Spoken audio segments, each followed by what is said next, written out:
welcome everybody to this episode of Beyond the Crucible.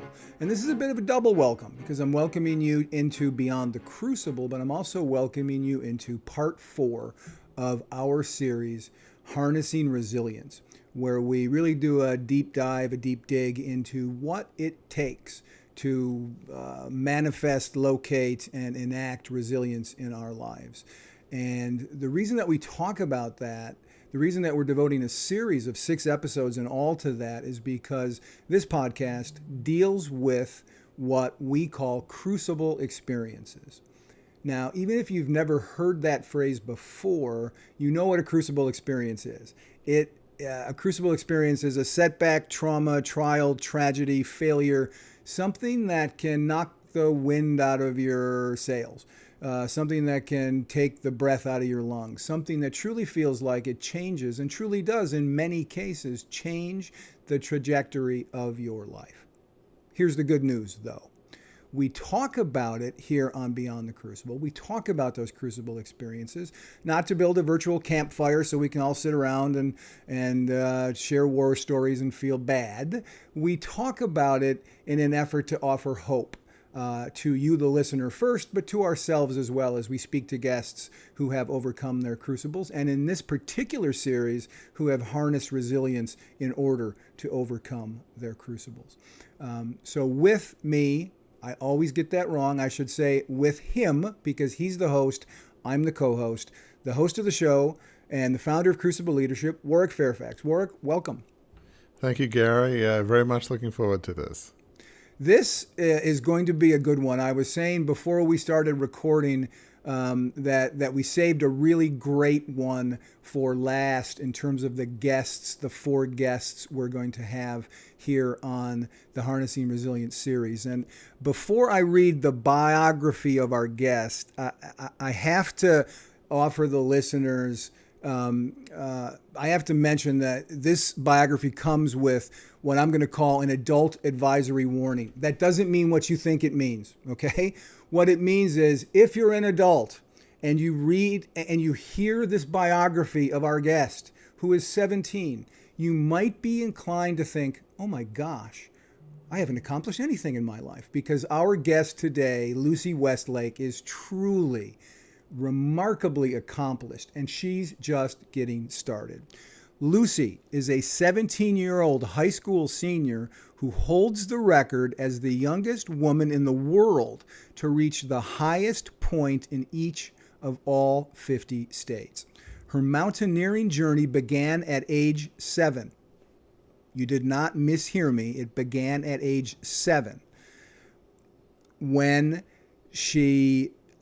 And 10 years later, Lucy stood on the top of Denali with her father to claim the record. Lucy is not only an accomplished mountaineer, she is also an elite distance runner and a triathlete.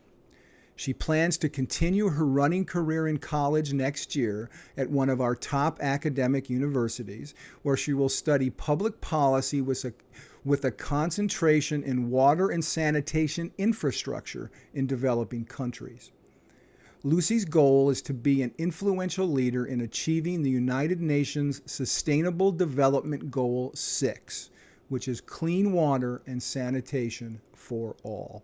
In December, Lucy will graduate a semester early to set out on her next mountaineering quest. Listen to this. She will attempt to become the youngest woman in the world to complete the Explorer's Grand Slam, summiting the highest mountain on each of the 7 continents and skiing the last degree to the North and South poles. That's awesome. This conversation is going to be awesome. So Warwick, take the hiking sticks or whatever it is to get up a mountain and go. Yeah, the pitons and crampons, whatever those climbing equipment are called. It's, yeah, I mean, watch the movies. But, wow, Lucy, thank you so much. I mean, what you've done already is just awe-inspiring. Being youngest woman to climb the highest points in all 50 states, USA, All-American, triathlete, distance runner. It's really incredible, and we're going to get into your story, but this series is about resilience. And you said this that I found apparently found very intriguing. The best way to build resilience is to try something. Maybe that sounds obvious, but a lot of us don't fearful to do anything. But so tell me, just we're going to get into details of your perspective on resilience, but at a high level, what does resilience mean to you? And talk about that whole concept of just try something. Because I feel like you're an expert at resilience. You've done so many things and met so many challenges. Yeah, I've definitely been on a journey since age 7 really. And even before then, I've been a runner. I started running in first grade, and all those experiences, every practice, every race, since then has taught me little lessons about resilience. And yeah, it's definitely something that's built over a long time, over a lot of little steps. And I've been taking those and trying to take those and continue to build my resilience even when there is setbacks. Just continuing to build that over the past 10 years. And yeah, it's definitely paid off in many different ways. But through mountain climbing is definitely a mental sport. It's all in your head. It's what you believe you can do. So there's been a lot of times where I'm not sure about myself, or it's so hard that I'd rather just turn around. But yeah, I keep going, and it's been a lot. It's more of like a habit at this point, honestly, a habit of resilience that I've built, which And I'd say is the best way to do it. And as you asked her to do, Warwick, you asked her to give sort of a high level view of it. Yeah. And if anybody is qualified to give us a 30,000 foot level view of what resilience is, it's someone who has been at the top of a mountain that's, more than 20,000 feet tall. So bravo. That was a very excellent way to start the show. Absolutely. I mean, and we'll talk about this later, but with each accomplishment, it helps build resilience. And I like that idea that resilience is a muscle. And, it's something that you learn. And with each accomplishment, when the next challenge comes, you can say, well, I remember when I accomplished those other challenges and I fought back and got through it. And, I can do this again. It is like a muscle or any sport. It just, practice builds confidence. Being in the game builds confidence. Does that sound like, is that kind of your experience? Oh, for sure. Yeah. I mean, if I didn't run, I wouldn't mountain climb. That's like the segue. I mean, that's taught me so much about myself and about my own limits and how to push past those limits, how to persevere in that way.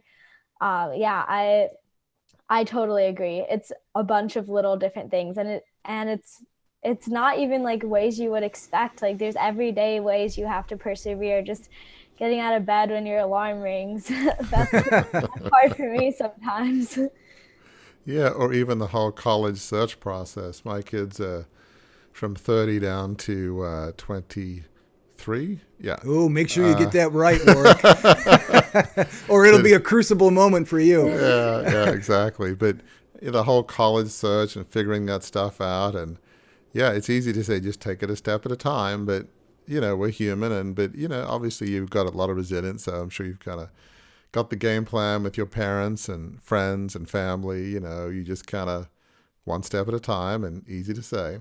But I want to get a bit of the origin story behind Lucy Westlake. I mean, not everybody at your age, almost anybody, wants to be a triathlete and long distance running and climb peaks in all 50 states and now the highest peak on each continent. It's just not your typical dream or vision of a senior in high school. So where did this desire to climb mountains and run and be a triathlete, where did all this vision, this dream that you're living come from?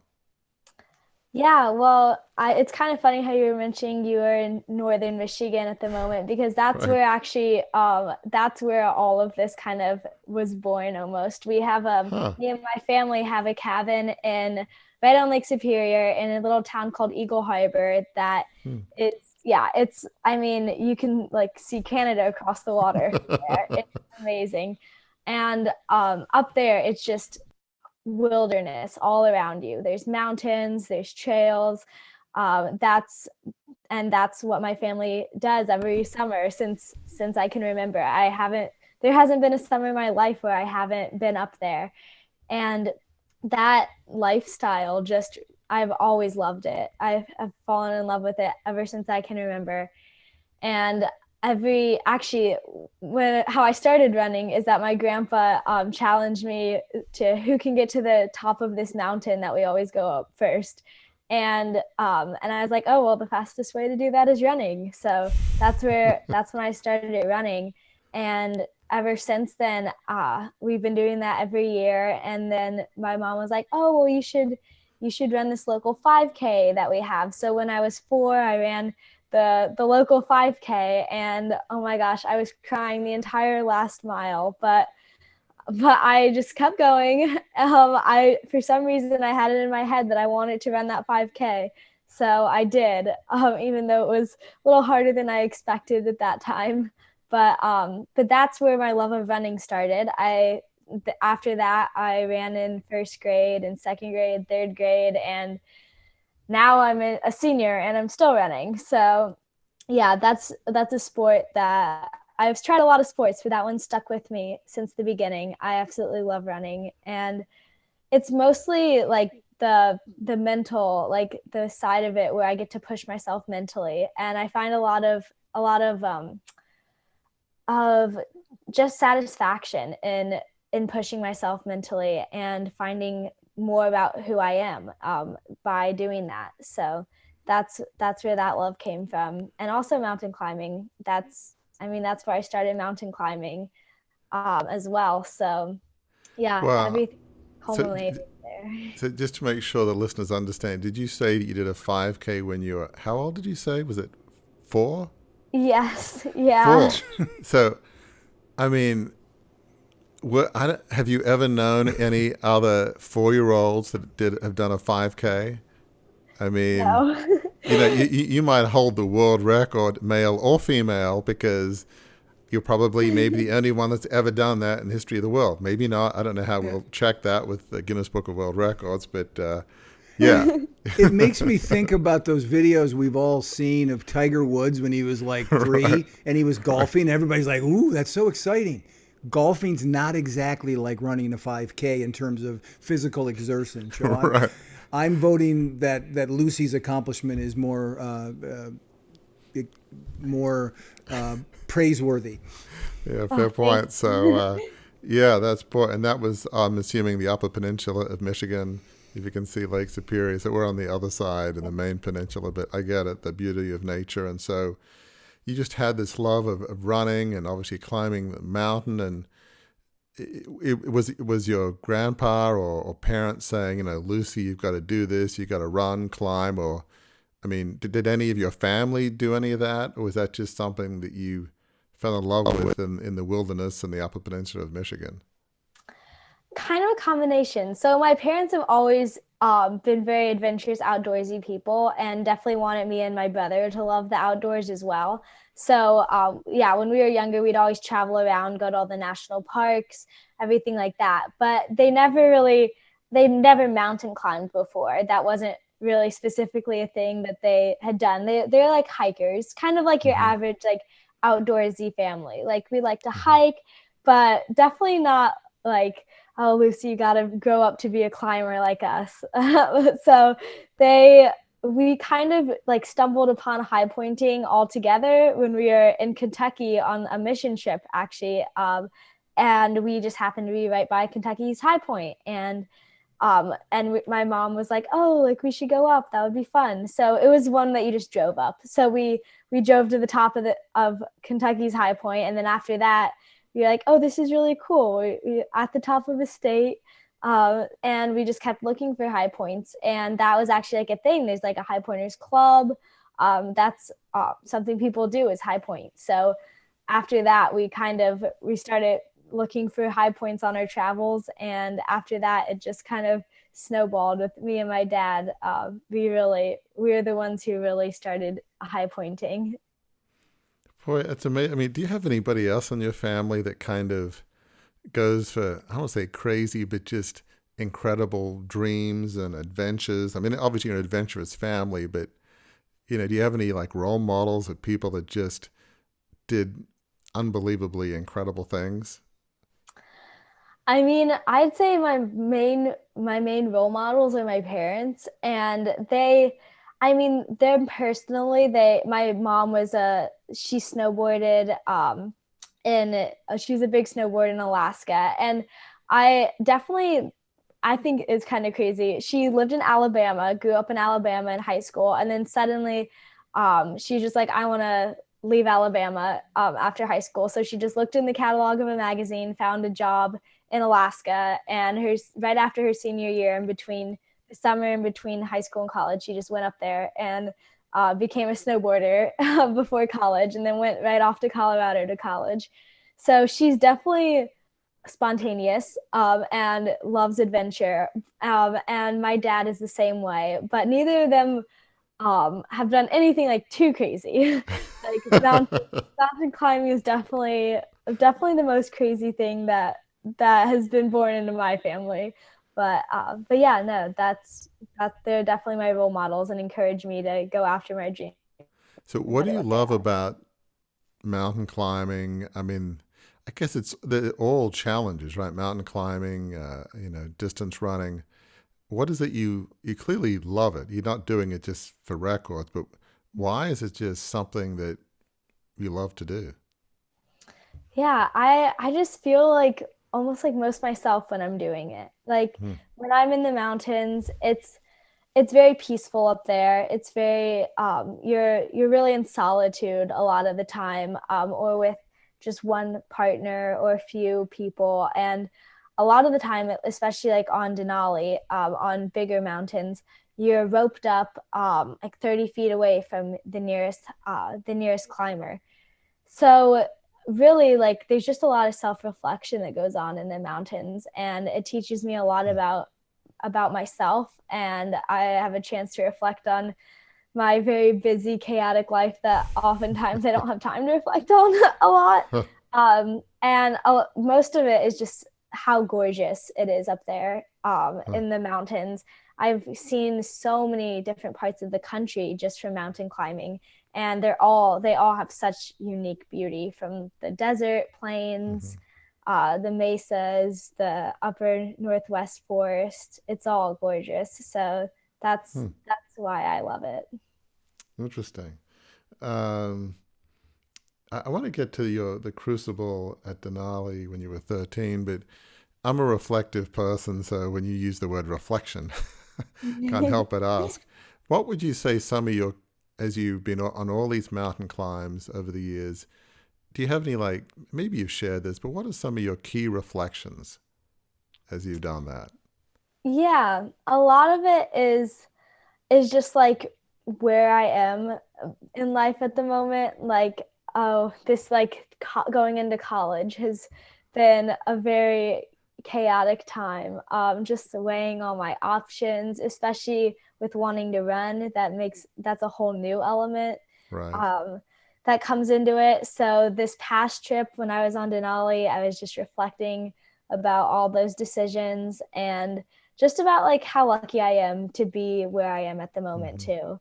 And all that Hmm. goes into that, because it really is like I have to have a lot of support from my family, Hmm. and I have to have a lot of confidence in myself and my own abilities, and just some luck too. I have to Hmm. be just, yeah. So that's really, I'm always thankful. I think I'm very thankful when I climb. And yeah, that's like the main things I think about for sure. My friends and family too.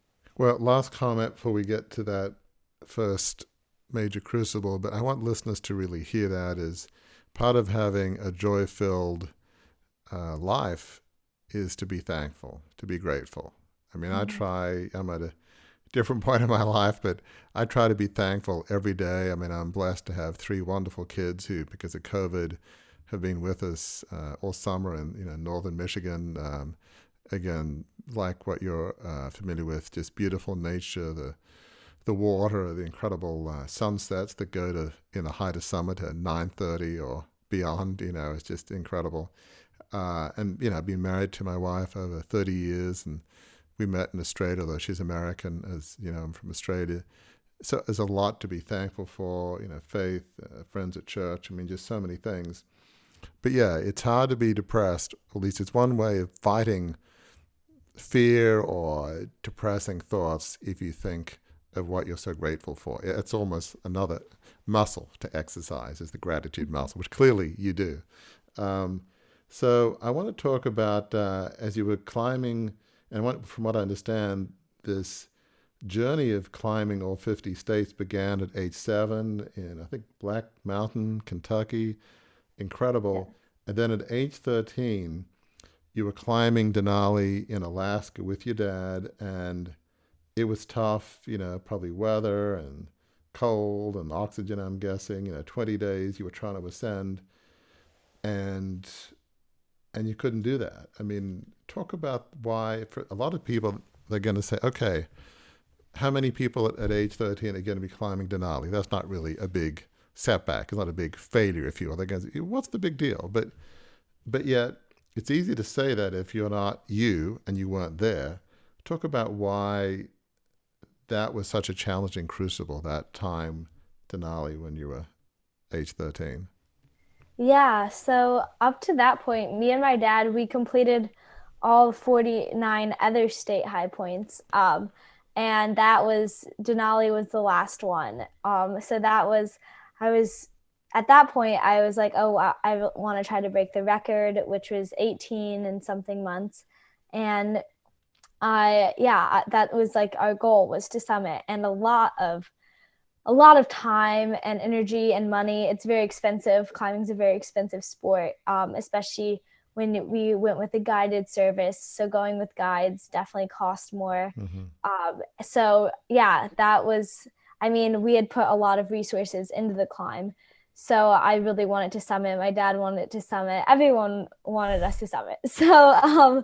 So we get on the mountain, and this mountain is unlike any other one I'd done before. We had climbed for multiple days. The longest I'd been on the mountain before that was a week. And that's Kilimanjaro in Africa, is when we were on the mountain for a week. But you just, you fly onto the mountain on this little glacier plain, and from then on you're on glacier. So you don't see any green for the rest of your trip. And you start at 7,000 feet and you climb to 20,350 feet.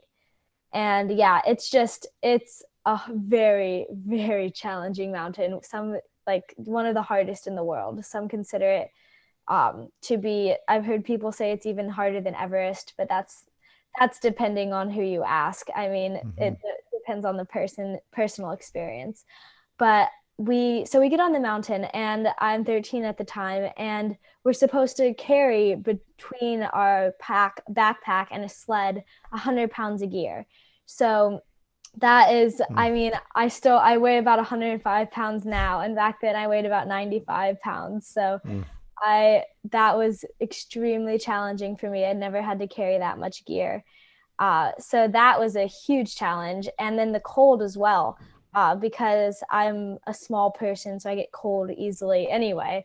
Just being in Chicago in the winter, I get cold. Yeah. So that's a whole nother level of coldness up there. On the high mountain, it can be -20 easily on any given day. So that was another battle. I didn't want to get frostbite.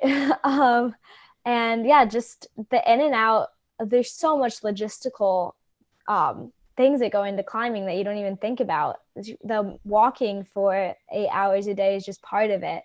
Then you have to go and set up your campsite, which takes an hour or two, and then boil your water and cook your food and make sure you're hydrated all the time, which also involves boiling water to melt snow. It's definitely, it's a process for sure. And it's so demanding physically, and especially mentally and emotionally. That's the hardest part about mountain climbing, is the mental and emotional battle. So we got up to high camp, our first trip, which it takes about 16 to 30 days to climb Denali. Just it's a very wide range depending on weather, depending on your physical ability, your resources.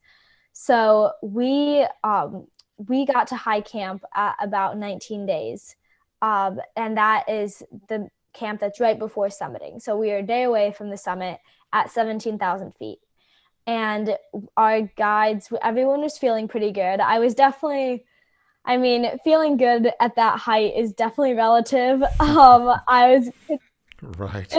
yeah, I could barely eat anything or drink anything. You just feel Right. awful, nauseated all the time, and so tired. But we had worked so hard to get to that point. I was like, one more day. That's all I was thinking. I was like, I can do this for one more day.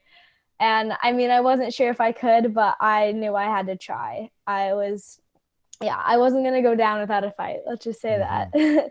so, so we're planning to summit the next day. Our guides are like, okay, get some sleep. You get up at 4 o'clock in the morning, usually it depends on the day, but summit day is a long day. So you have to get up early. So our guides are going to wake us up at 4. But they come in the middle of the night and they basically say, we have to go on a rescue mission. We are called by the National Park Rangers because someone had been left up on the mountain. A guide had gone up with his one client, and the client hadn't been able to make it back down, and so he had left him.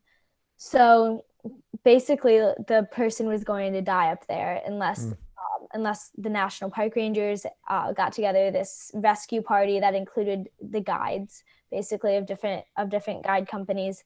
So our guides are part of that. So they all went up and they found the man, but unfortunately, he didn't make it back to camp alive, which was it was shocking. I mean, you do always know that's a possibility. Mountain climbing is a very dangerous sport, but to really see it and like be that close to death is definitely hard to do, hard to come to terms with. But after that, our guides were too exhausted to guide us up the next day, and then a bad weather storm came in, and we just ran out of days because you only have so much food. So we had to go back down, which was really heartbreaking because I had wanted to at least attempt a summit so badly, and he'd put, as I said, all that time, resource, energy, and money into climbing. And yeah, I mean, we hadn't reached a summit. We failed to reach a summit. So that was when I kind of questioned a lot of my motives for mountain climbing. I was like, do I still want to do this? And it took me a few years to get over that and really want to mountain climb again. I mean, that's a fascinating story because you could say, well, none of that was really your fault, right? There's the guy on the mountain. Obviously, National Park Service and the other guides had to rescue him. You ran out of time. It's not like you failed, you were too tired, too weak, too thirsty, too anything. It was completely out of your control. There's nothing you could have really done. You can't plan for something like that. But yet I sense it still felt like a failure in some sense. I mean, this is the culmination. You've done the other 49 states. This was 50. You're going to, at age 13, do 50. Why did that feel like such a setback or even a failure when it was clearly not your fault? Talk about Yeah. that. Yeah, no, it was almost harder that it wasn't in my control, because I knew, like, if I had just gotten too tired, I knew I could work physically to be better and be able to go back and climb the mountain. If it was something with gear, I knew I could improve that. But it was something that wasn't in my control. So I just knew in my head, I was like, this could happen on any mountain. This could happen no matter how prepared I am, no matter how physically fit I am, or how great I'm feeling. Sometimes the mountain just doesn't allow you to pass. And before that Denali, me and my dad had never experienced that. So I knew that was a reality, but I had never actually experienced it. So I didn't really have that in the equation of mountain climbing.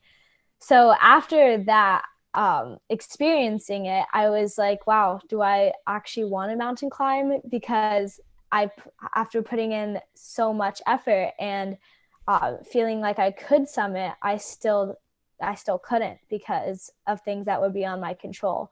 So that was something I definitely had to work through. But then I just decided, I really like asked myself why I mountain climb it. Like if it was to get to the summit or if it was because I just loved it and I loved the journey and the process and everything about mountain climbing, not just like saying that I climbed the mountain, but actually climbing it. And I realized that it didn't really matter, like if I summited or not. That's not why I'm doing it. That I'm doing it because it's something that I love, and every time I'm away from it for a while, I just feel like I need to go back. I need to do it. So yeah, it's become a part of my life, and that's why I do it. And before we go to continue the journey up the summit, because you did go back, you said something, Lucy, in the story that you just finished telling about those days where you weren't able to summit that really struck me as being important for listeners to hear in this series on harnessing resilience. You said this at the tail end of all these things that kind of happened to you that led you to be there for almost 3 weeks unable to summit. You said on the last day, this is what was going through your mind. These are your words. I wasn't going to go down without a fight. What I love about that, and what I want listeners to hear about that, is you'd already been there for almost 3 weeks fighting, right? But your spirit, your resilience, your commitment to continuing to put one foot in front of the other, to continuing to trying to achieve your goal, you saw that as I wasn't going to go down without a fight. So many of us would have said, I fought for the first 7 days. I fought for the first 2 weeks. I fought for the first whatever. I've been here 20 days. It's time to go. Until you were not able to move forward through, as Warwick pointed out, circumstances that were not in your control, that was when you sort of gave up the ghost, as it were, on that attempt. That is important as we talk about resilience. The mindset you brought to that after 20 days of trying. How can I do it today? How can we do it? What can we do differently? How can we go around here? We're hungry, we're tired, we're exhausted, we're emotionally spent, but you still have the attitude that you weren't going to go down without a fight. Having that fighting spirit, I think, and your life proves it, your story proves it, is a critical component to harnessing resilience. True? Yes, definitely true. Definitely true. Definitely taking it one day at a time. Like not looking on what you've done in the past, but focusing on what you can do in the future. And if you have more in the tank, then giving it all for sure is a huge part of resiliency. I feel like, and that's a great point, I feel like you learnt some important lessons at age 13 in Denali, some life lessons, because I often think out of our most challenging crucibles, challenging setbacks, we are gifted some profound lessons. And it sure seems, you just listed some of them about just asking just learning that a lot of life is out of our control. And we all like to be in control and have a chance to fix things, whatever it is. But sometimes you're not in control and you can't fix it. There's nothing you could have done to fix that situation on that day. Something unforeseeable happened. Somebody else was stranded on the mountain, and that deprived you the chance to get up there. There's nothing you could have done differently, I don't think, to have avoided that setback, right? It's just... Yeah. But the other thing you said, it's such a... you were 13, but we need to ask those questions irrespective of our age. You asked yourself, why am I doing this? Is it because of the records or because I love mountain climbing? In other sports, you hear the phrase, is it for the love of the game? And I think, like a lot of us, love sports and an amateur student, but I always love listening to press conferences and interviews of elite athletes. And, I think of somebody like Roger Federer. All Australians love tennis, and he's like at 20 Grand Slams, and we've got, Rafa Nadal, Novak Djokovic also at 20, and U.S. Open's on right now, and Novak Djokovic stands a pretty good chance if he stays healthy of, breaking the record. But when, and Federer is like 40, which is crazy old for tennis. And they ask him, well, why do you do it? And it's like, he just loves playing tennis. It's not the money. He just loves playing. He loves practicing and training and trying to get better and figuring out, an extra 0.5% or 1%. It seems like so many of the elite athletes, they achieve the records not because they're trying to achieve the records or that they're happy for them. They just love the challenge. They love the game. They love doing it. They love the thrill of competition. You're in a tiebreaker and gosh, the pressure's on, and you could be in Denali. You've got another 100 yards to go, and it's cold, and it's getting dark, and how am I going to make those last few yards? And it's the thrill of the challenge. Does that kind of make sense? That you discovered it's the process, it's the challenge, not so much the result. Is that like a fair summary of, I think, what you're telling us? Yes, for sure. For sure. I couldn't have said it better myself. That was perfect. Well, so there was one other beat to that story. I think you mentioned, it was challenging because something about the disappointment came later. I mean, it would be pretty disappointing at the time, but why did the disappointment come later? Yeah, so when you're on the mountain, you don't have good food, you don't have a bed. It's a little bit of torture. I'll say that. Right. It's definitely a love-hate relationship. And when you're on the mountain, sometimes you're just like, oh my gosh, get me off. So when I just got down, I was just thankful for warm food and a bed. But then later, when I was like reflecting on it, I was definitely like the disappointment kind of hit me for sure. Right.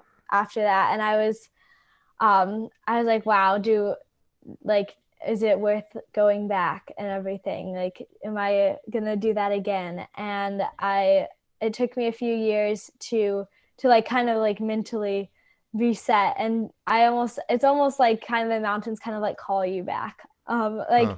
I was finally, like, after a year, I was like just kind of craving mountain climbing. And when my family, we went out west at one point about 2 years ago, and I just saw, like, we were just driving by the mountains, and I was like, oh my gosh, I want to like just get out of the car, like run out of the car and start climbing them. And after that, I started bugging my parents to go back to Denali. And from what I understand, 4 years later, in 2020, in the height of COVID, you went back to Denali, and you accomplished it. Talk about, so sometimes it takes you a few years to get over something, even when it's not your fault. But talk about, I guess, both that decision to do it, and how did it feel once you accomplished that goal in 2020? Yeah. It was in 2021. It was this past Okay. June Okay. that me and my dad summited on Father's Day, actually. So you mean like not that long ago, June? We're Yeah. talking a few months. Wow. And, Yeah. and it was in 2020, though, right, Lucy, that you were looking through your phone and you saw a picture, you said, hmm and it was like, oh, you know what? I really want to do that. And then you went back in 2021. So 2020 was kind of when Yeah, you yeah, yeah, got yeah, yeah. I saw that photo on my phone. Okay, let's go do it. And then you just did it on Father's Day, which is fabulous.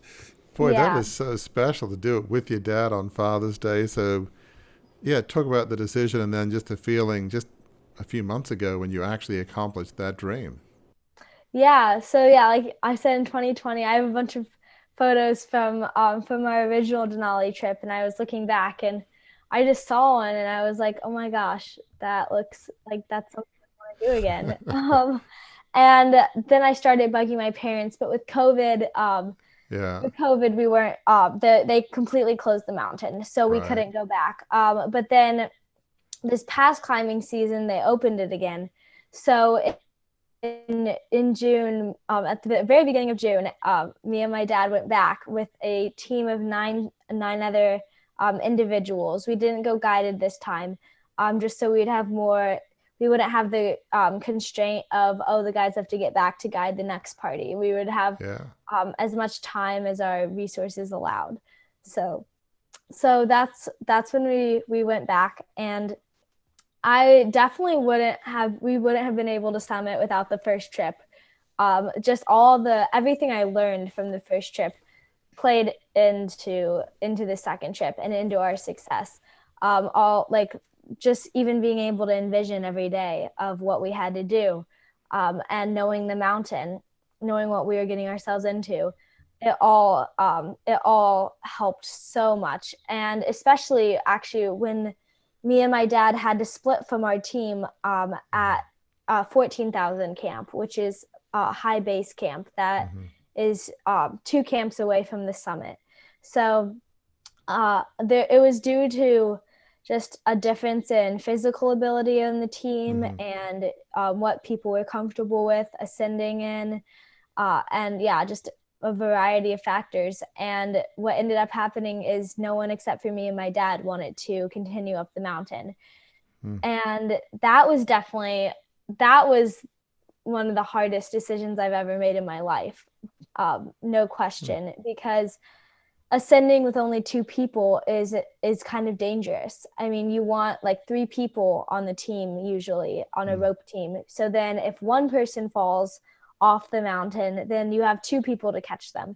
But if you only have one other person, then you only have one other person to catch you. And if they don't, then you're both going down the mountain.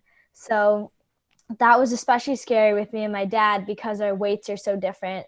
Right. So if he falls, then it's my job to catch him, which is a lot harder for me because I am a lot smaller than him. So yeah, so it was definitely a moment of that could almost be a crucible moment as well. Trying to decide whether we are going to continue up, even though the circumstances were more challenging, or if we are going to stay with the rest of the team. And I ended up, I had to ask myself, like, question if I was ready to really lead me and my dad up the mountain, because my dad and I had been mountaineering through all the high points together. We were climbing partners, but I'm more like technically savvy with the ropes and knots and setting up the tent and everything. That's I'm just better at that. So I usually go first on the rope team to clip into protection, to do all of that. So, and the most technical part of the mountain is right above that camp. So that's when it gets really dangerous. You go on this ridge that if you one misstep and you're falling off the mountain. Right. So I had to ask myself if I was ready to like take our lives in my hands basically and be able to do that. And I decided I could, but I definitely wouldn't have been able to say that if I hadn't been on the mountain beforehand, and climbed that same route. So I mean, the decision paid off. We made it up. We summited a few days, like 5 days after that. So I was happy with the decision, but it wasn't an easy one. It felt like you kind of learnt something the first time. You've done a lot of climbing. You felt prepared, confident. You knew the risks, but you felt like I have the ability, the wherewithal, between you and your dad to accomplish it. So you made a careful decision, and you did it. So talk about what the feeling was when you're on top of Denali. It's the last of the 50 peaks of the 50 U.S. states. What was it? What were you feeling like when you're on top of that mountain? Oh my gosh, it was surreal. I was just expecting there to like be more mountain. Like I'd been climbing for I'd been climbing for 18 days. I was like, this is the top. Like I wasn't used to stopping to seeing nothing higher than my own body. So it was amazing. And being able to look out over those mountains, oh my gosh, I can't even describe what it looked like. It was absolutely incredible. And that's one of the main reasons I mountain climb, is just being in that type of nature it's breathtaking every single time. So that's really what I was thinking. And also that I was super tired and wanted to go back down, get in my tent. But yeah, that was kind of what was going through my mind. Wow, that's incredible. I mean, I want to. I mean, you've done so much, and we'll get into this here in a second. Just what you do with the UN and helping to water conservation and water technology for there's so many people in the world that that don't have it. Got here like 748 million people living without clean water, which is staggering.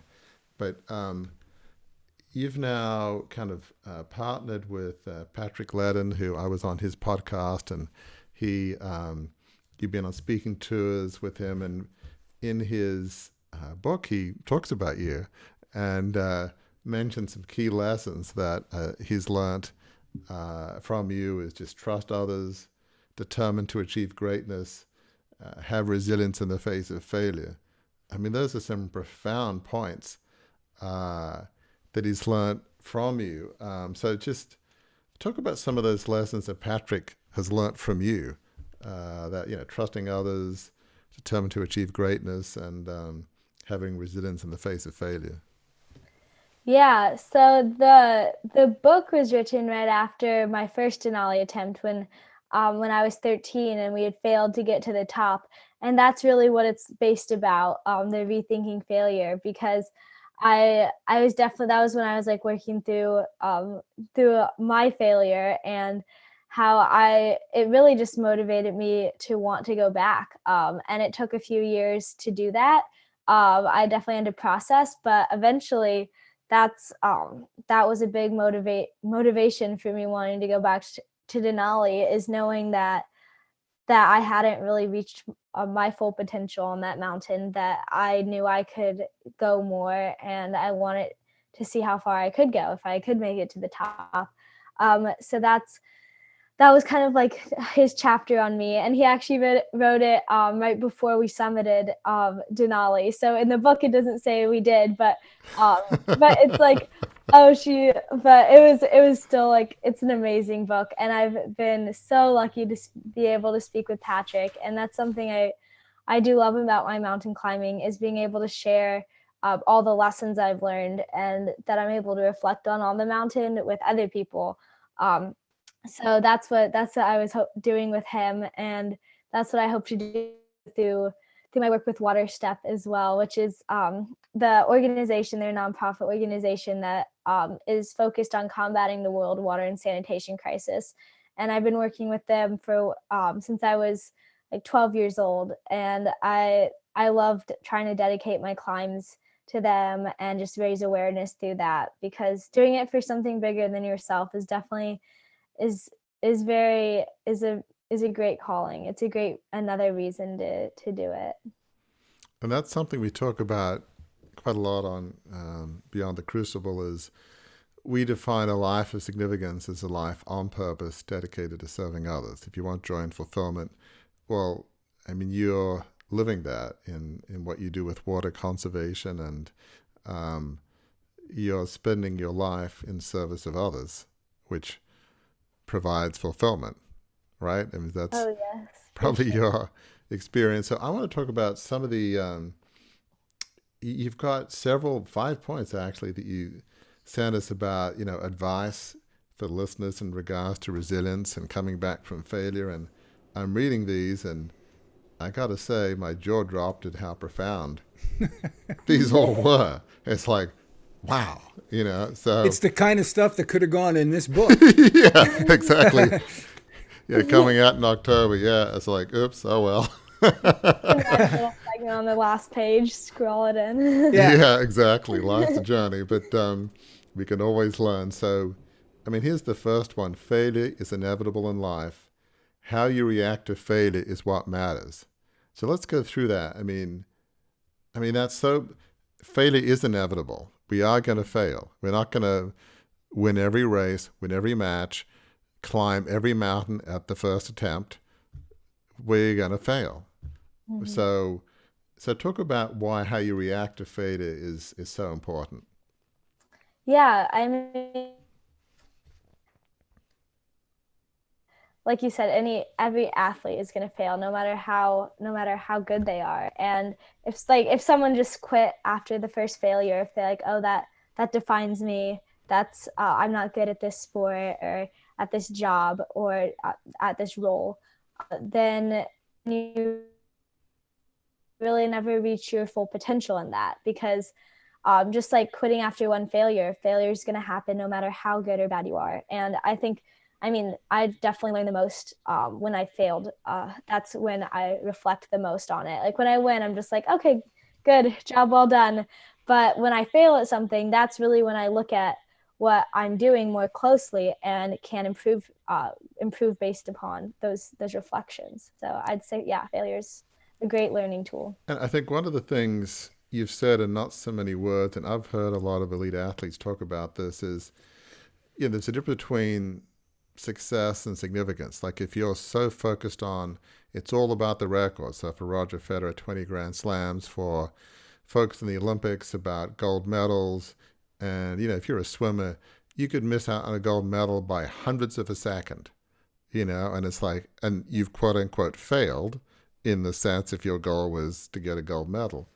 But so when you tie your whole identity to a specific goal, like whether it's climbing 50 peaks and then, from now the Explorers Grand Slams, I mean, hopefully you'll do all of that, but you'll probably have more setbacks in life. So does that make sense? Like just doing it for the love of doing it and not saying my identity as a good or bad person is not tied to climbing 50 peaks, right? Yeah. I'm assuming, at least I'm assuming your parents would agree that you're a good, worthwhile person, whether you climb 50 peaks or not, right? Their love for you, your friends' love for you, doesn't depend on climbing peaks or success.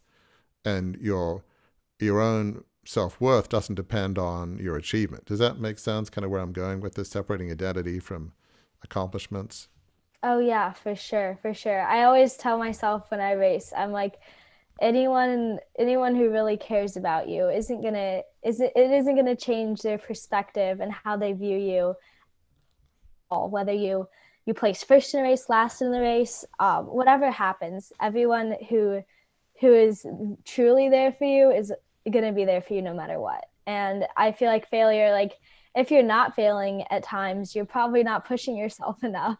You're probably going after goals that are too easy for you and could be achieving so much more if you just set that fear of failure aside, and yeah, go for it. Even if you do fail, it's not going to set you back. It's not going to change who you are. Profoundly said. Okay, so number two, failure is an opportunity for exponential growth. You didn't come this far to only come this far. What changes are needed in your life to move forward? I mean, it sounds a bit like the first climb of Denali at age 13. Failure is an opportunity for exponential growth. Talk about what that means for you. Yeah, that's on Denali. That was really a really great place to see that. Is I failed the first time, but because of that I was able to learn so much, not only about myself as a mountaineer but just about the sport in general, how to climb this 20,000-foot mountain, what that takes, how to use crampons, ice axes, and how to survive for 20 days on a glacier. I mean, that I grew so much as a person and as a mountaineer on that mountain, despite my failure. And I mean, that's could be said for any activity. You can always learn, no matter if you fail or succeed. So well said. So here's number three.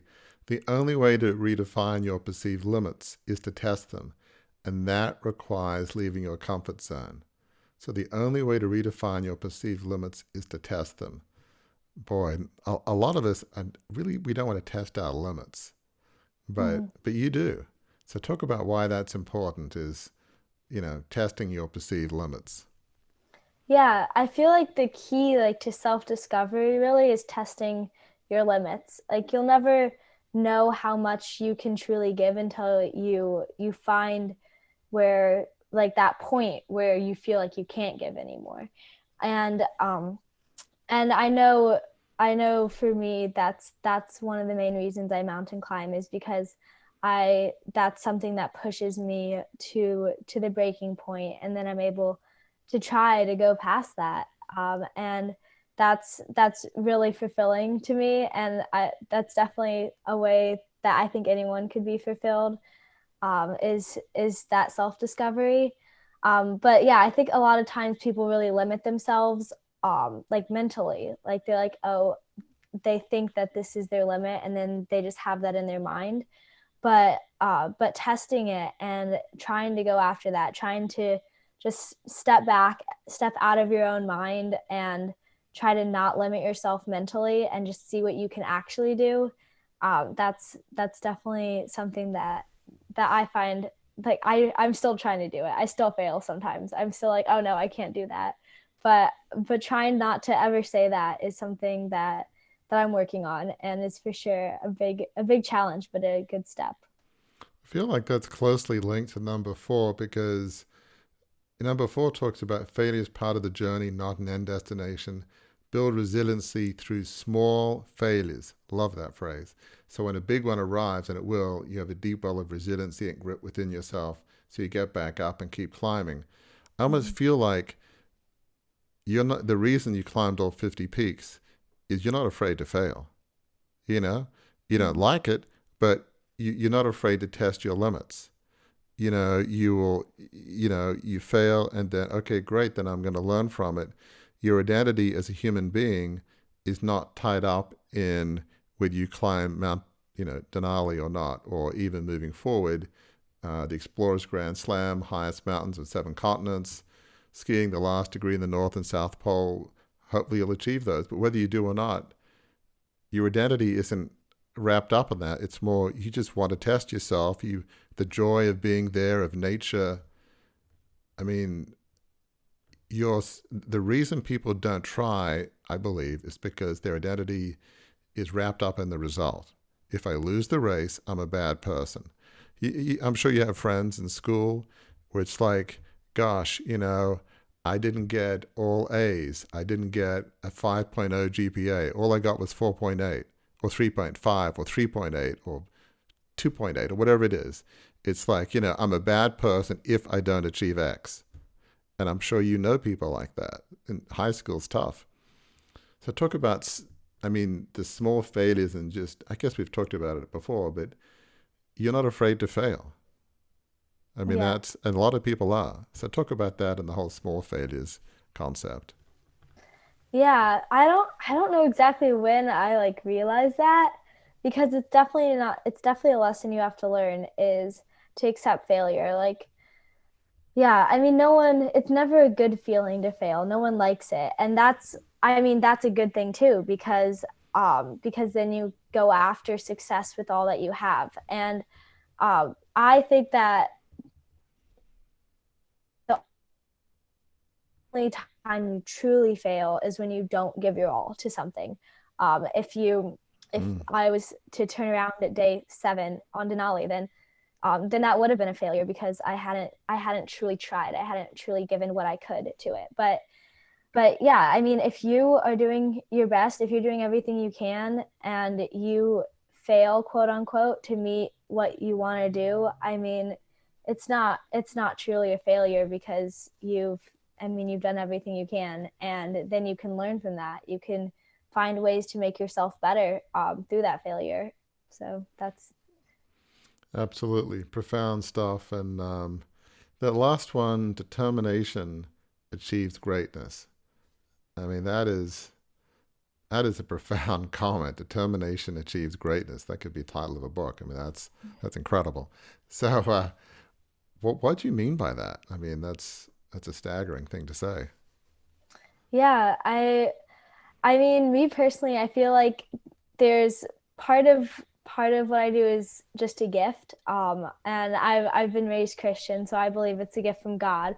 But Hmm. and I that's definitely one of my driving factors, is that I've been given this gift, and it's definitely a unique one. There's not a lot of people who love to mountain climb and who are gifted at it. So I don't want to waste that. I think I was given that for a reason, but sometimes, like my running, I was definitely gifted in running, but not amazingly so. When I first started running, I think there was about like 7 of us on the team, and I mean there was a girl that was faster than me. I was like and that's a team of 7. Like I wasn't anything outstanding, but through like hard work, through determination. I mean, I've been running like since I was in first grade. I mean, if I could add up all the hours, oh my gosh, I don't know how much of my life I've spent running, and that determination,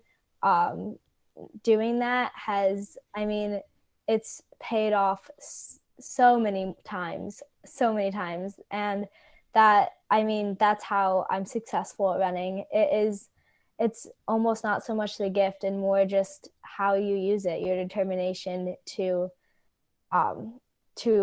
succeed. So that's kind of what I meant by that.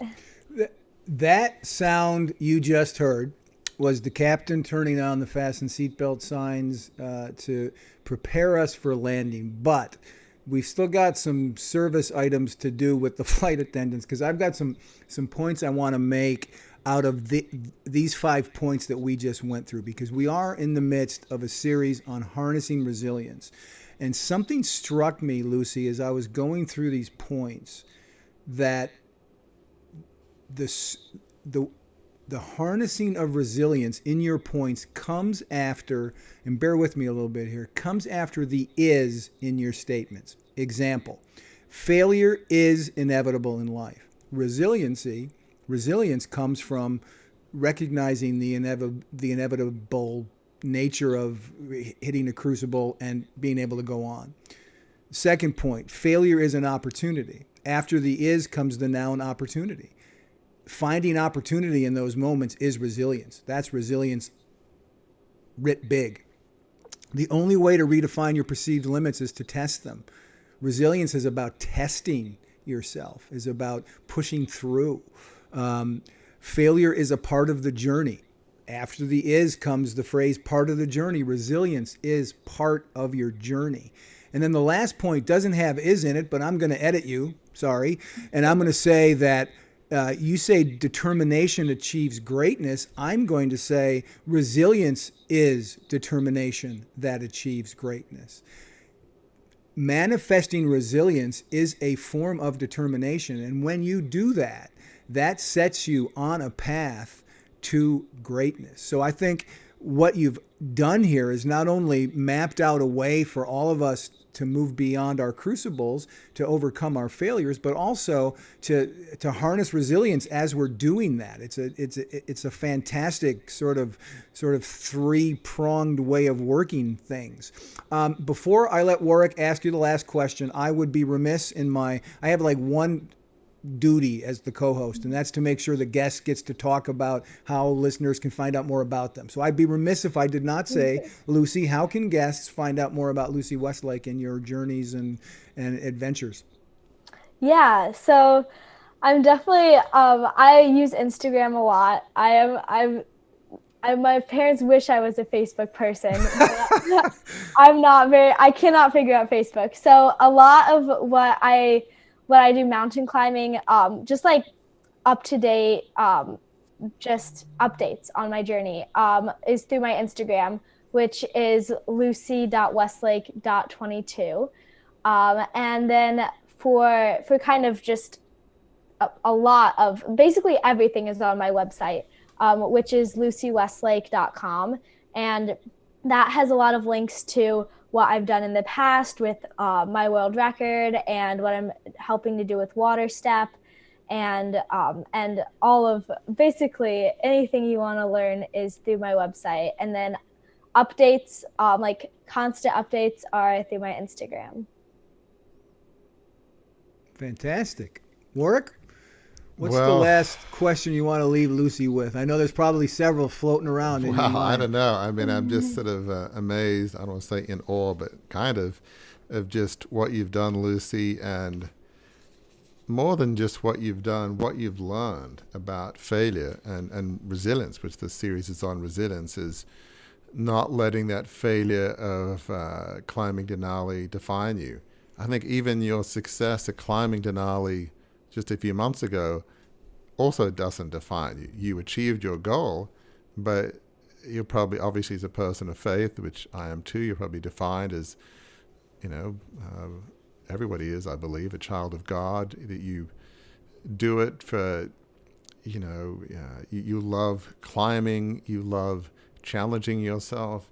You've learned so much about failure, not letting failure define you, and how to overcome setbacks and test yourself. And I think so many people just live, I think of a quote by Thoreau, people live lives of quiet desperation, and part of that is because of not trying. If you don't try, that is failing, as you rightly put it. Giving it your all, that's not failure. So I love how you define failure. I also love how you define resilience. I mean, if you had to really summarize your philosophy of maybe life, or certainly your philosophy of resilience, if you had to encapsulate that all, how would you sort of encapsulate just what it means to be resilient? Oh, I'd just say saying yes to a lot of things. Like when my mom asked me, "Do you want to go out west? Do you want to climb these mountains?" Like, yes. Do you have more to give when you're in the middle of climbing and you feel like you can't? Like, yes, I do. I like going through life with a yes mindset, and obviously there's some things that you don't want to say yes to, but really just just going through life like that, always willing to try something new, to put yourself out there. That's how I've found the most success and the most fulfillment in my life. And I mean, it's worked out so far, and I'm going to keep trying it. So Well, not coincidentally, listener, the captain has said yes to landing the plane, and we are on the ground, or shall I say, even though it's probably not safe to land planes on mountains, we're at the peak.